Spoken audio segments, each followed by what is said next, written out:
Let's talk about a doctor that killed 250 patients. They called him Dr. Death. He's now recognized as one of the most notorious serial killers in modern history. His real name was Harold Shipman, but media liked to call him Dr. Death. You'll see why in a bit.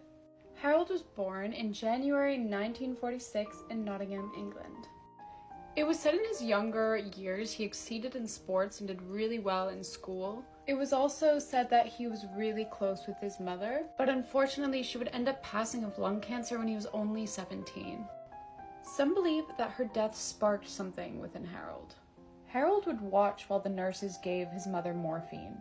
He loved watching the pain slowly go away. You might think, oh, that's so sweet, he doesn't want his mom in pain. But that's not what was happening. He was fascinated by morphine. So Harold was feeling inspired. So as he grew older, he went to the University of Leeds to study medicine. So obviously, he eventually graduated, and that's when he started working in different surgeries. He worked in several different surgeries until he opened his own in 1993. And this is where it all began. There isn't really a timeline on his killings, but he was killing a lot of people, forging documents so it wouldn't seem suspicious.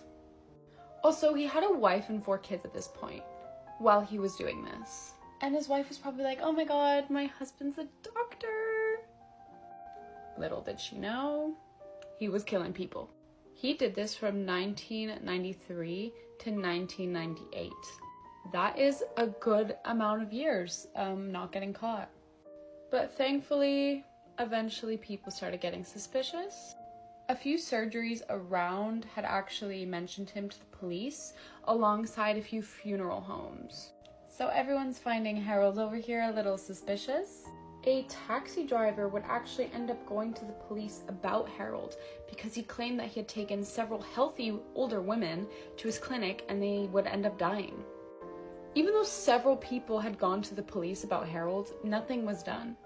That's until he messed with the wrong victim and the wrong family. So the final victim that he killed was named Kathleen, and she was really healthy before she walked into his surgery. Kathleen's daughter was already very suspicious when she died, but it really rose when she realized that Harold was on her will. Her will had announced that £300,000 was to go to Harold, her doctor. Real smooth, Harold. So Kathleen's daughter went to the police thinking that Harold had forged the will, but nothing else. When they did Kathleen's autopsy, they actually found traces of a type of heroin used to help patients with terminal cancer.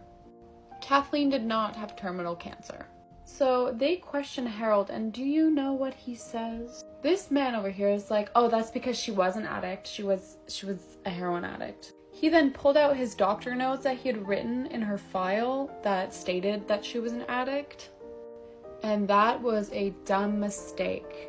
The police were able to trace when he wrote these notes on his computer, and they found that he had written it after Kathleen had already passed, so you messed up there, Harold. If he had written these notes at the right time, he could have got away with it. Because the coroner did say that the amount of drugs in Kathleen's system was consistent with drug addict overdoses. But it's a good thing he messed up. Because police did some digging after this one lie, and oh my, did they discover a pile more. Harold obviously got arrested at this point, and they discovered 15 more patients that he had killed the exact same way. Police found out that Harold was changing his patients' medical history files.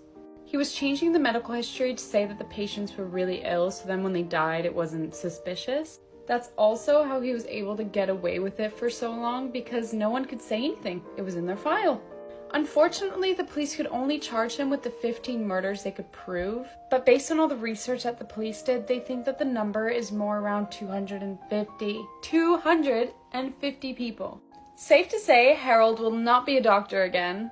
He obviously got life in prison, but he actually ended up ending his own life in 2004. And that's the story of Dr. Death. I completely forgot to do the bottom lashes. Whoops. Stick around for more daily true crime, and I'll see you guys in the next video. Bye-bye!